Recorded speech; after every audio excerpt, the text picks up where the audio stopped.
A day before my daughter's wedding, I said, "I can't wait for you to get married tomorrow." My wife chuckled. "What? The wedding happened yesterday." My daughter showed me her phone. There were photos of everyone there. My wife shrugged. "Guess I forgot to tell you." Haha, I left them without a word. But they were the ones who regretted it.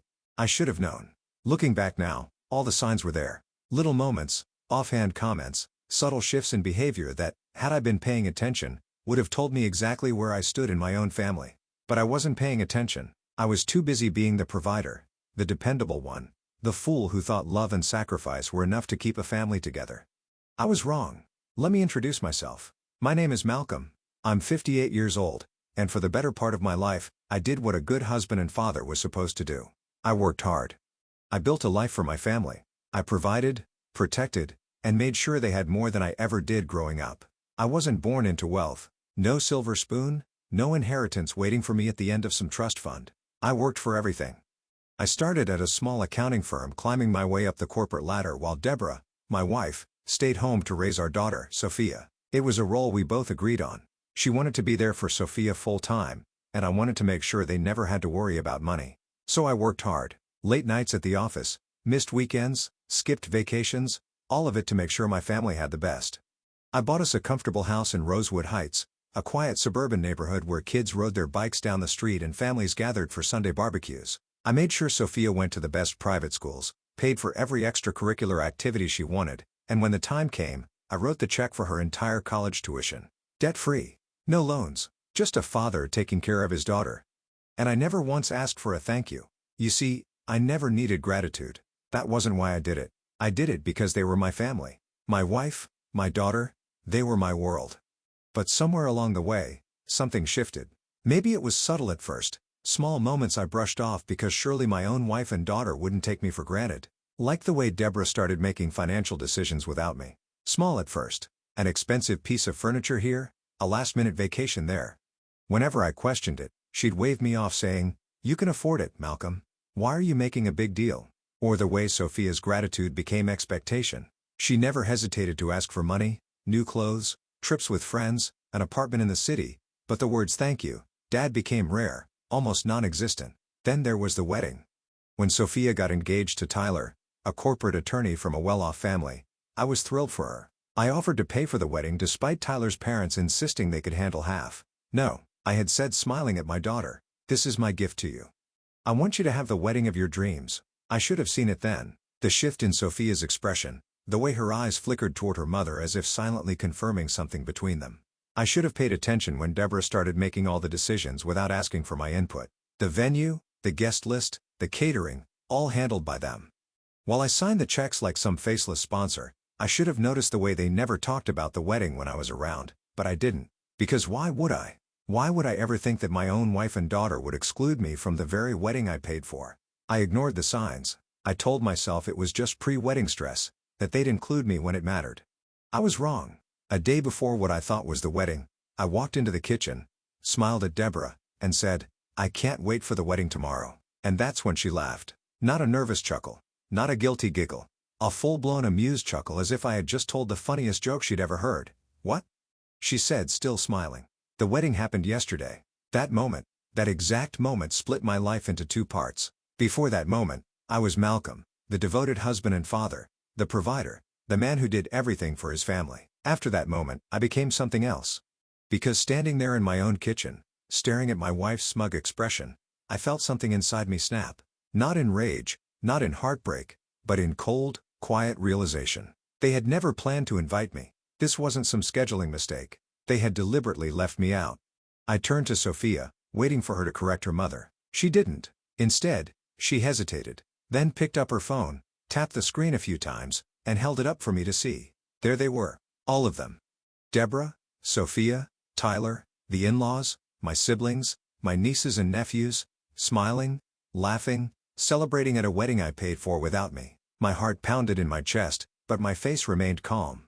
I looked at my wife, the woman I had spent more than 30 years of my life with, the woman I had built a home for, sacrificed for, loved unconditionally. She shrugged, a casual dismissive shrug like I was some distant acquaintance they had forgotten to call. "Guess I forgot to tell you." She said it like it was nothing. Like I meant nothing. That was the moment I knew. They didn't just take me for granted. They didn't just see me as the wallet, the provider, the necessary burden in their perfect little lives.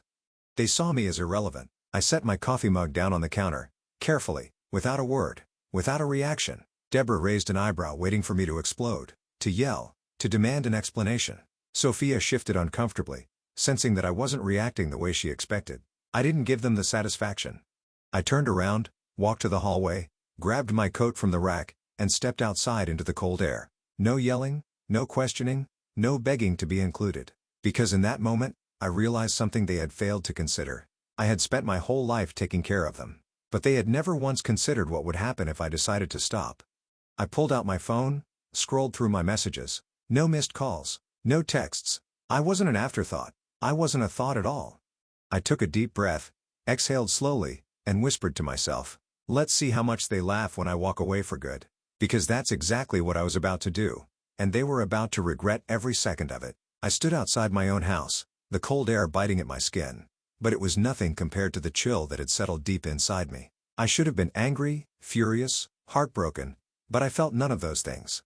Instead, I felt empty. It wasn't just the betrayal. It was the realization that I had spent my entire life believing in an illusion of love, family, loyalty. I had built my world around them, sacrificed for them, trusted them, only to find out I was never truly part of theirs.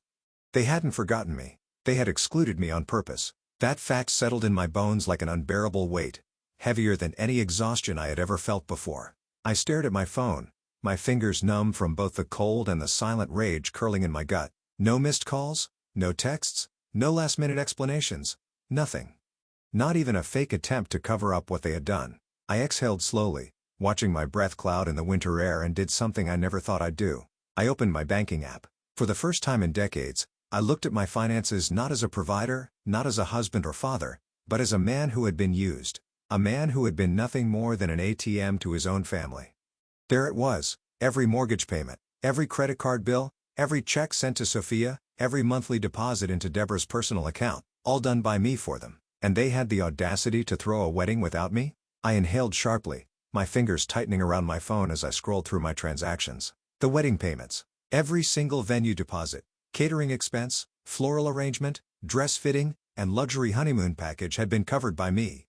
And yet, they had looked me in the eye, laughed in my face, and acted like I was irrelevant. I had funded an event I wasn't even considered worthy enough to attend. My mind was running, piecing everything together, and with each realization, something inside me hardened. This wasn't just a moment of forgetfulness. This wasn't accidental. This was calculated. I turned around and walked back toward the house, my steps slow, deliberate. I wasn't sure what I expected to find when I walked back inside. Maybe a sliver of remorse. Maybe even a half-hearted attempt at an apology. But when I stepped through the front door, all I heard was laughter. Deborah's light, careless chuckle. Sophia's amused giggle. I stopped just before entering the dining room, listening. "Dad's going to be fine," Sophia was saying, her voice casual, unconcerned. "He always gets over things." "Exactly," Deborah agreed. "You know how he is. He sulks for a while. Then he moves on. I told you, honey, he wouldn't have fit in at the wedding anyway. It was elegant. You know how stiff he can be." My blood turned to ice. Elegant, stiff. I took a slow, measured breath and stepped into the room. The second they saw me, the conversation stopped. Sophia stiffened, her lips pressing together. Deborah looked up at me, her face smooth, unreadable. They weren't guilty. They were waiting for me to act the way they expected, angry at first, but eventually forgiving. Because that's what I had always done. I let things go. I kept the peace. I swallowed my hurt because I thought that's what family was supposed to do. Not this time. "So," I said, keeping my voice steady. "You threw a wedding without me." Sophia sighed, already tired of the conversation she had barely participated in. "Dad, please don't make this dramatic." I arched an eyebrow. "Dramatic? I wasn't even invited to my own daughter's wedding." "It wasn't like that," Deborah cut in smoothly. "We just figured." "No," I interrupted, my voice dangerously calm. "You didn't forget. You decided I didn't belong." No one spoke. I looked at Sophia. "Do you have any idea what you've done?" I asked. She shrugged. "Dad, you're acting like we abandoned you. It was just a wedding. I'm still your daughter. You're still my father. Nothing changes. Nothing changes." I let those words sink in. The sheer audacity of them. They had excluded me, mocked me behind my back, used me, and still expected me to continue providing for them as if nothing had happened. I was done. Completely, entirely done, right? I said softly, stepping back from the table. Nothing changes. They didn't notice the shift in my tone. They didn't realize I had just made the biggest decision of my life. Deborah took a sip of her wine. Malcolm, don't be childish. You're making a big deal out of nothing. A big deal out of nothing, I repeated. Sophia rolled her eyes. Dad, come on. We had limited seats, and Mom thought. Mom thought, I repeated, so you had no say in your own wedding guest list. Sophia hesitated, and that's when I saw it. She hadn't cared enough to argue. She hadn't cared enough to fight for me. I nodded slowly, stepping back toward the hallway. Got it. Deborah raised an eyebrow. Where are you going? I need some air. I said simply. I grabbed my coat again, walked outside, and did what I should have done years ago. I opened my banking app again, and one by one, I started shutting it all down. The mortgage payments stopped. The credit cards in Deborah's name canceled. The monthly deposits into Sophia's account gone. The inheritance fund I had set up for her, revoked. They didn't need me at the wedding. Let's see how well they did without my money either. I stood on the porch, taking in the quiet night, feeling lighter than I had in years. They thought I was predictable. They thought I would always bend, always forgive, always stay. But they had made one critical mistake. They had underestimated just how much I could take. And they were about to find out what it felt like when the man they used stopped playing the fool. Because as far as I was concerned, I was done being their ATM, and I had no plans of looking back. I sat in my car, gripping the steering wheel, staring at the house I had spent the last 30 years building. The house that had seen birthdays, anniversaries, first steps, and late-night family dinners. A home. Or at least, that's what I had thought it was. But homes are built on love, on mutual respect, on the belief that you belong. And I didn't belong here anymore. Not to them. To them, I was a bank account with legs, a walking convenience. The one they turned to when bills needed paying, when debts needed clearing, when dreams needed funding. But when it came to including me in their lives, I was disposable. And the worst part, I had let it happen. For years, I had excused it, ignored it, rationalized it. I had told myself, that's just how families are. I had let myself believe that as long as I kept giving, kept sacrificing, they would see my worth. But they had seen my worth. They just never valued it. A cold, sharp realization settled in my chest as I sat in the driveway, the glow of the house's windows illuminating the stark truth. This wasn't a mistake. They weren't sorry, and they weren't going to change. So why the hell should I stay? I reached for my phone, opening the contact list. My lawyer's number was near the top. I stared at it. I could start right now. Call him. Tell him to start the paperwork.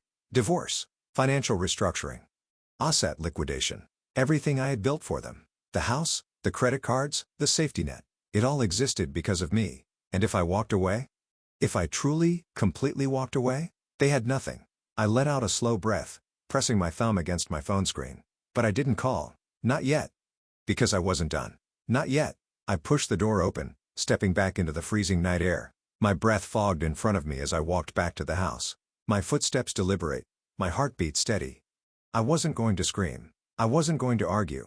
I wasn't going to give them the satisfaction of seeing me break. When I walked inside, Deborah was still at the dining table, sipping her wine like nothing had happened. Sophia had moved to the couch, scrolling through her phone, her face as blank as ever.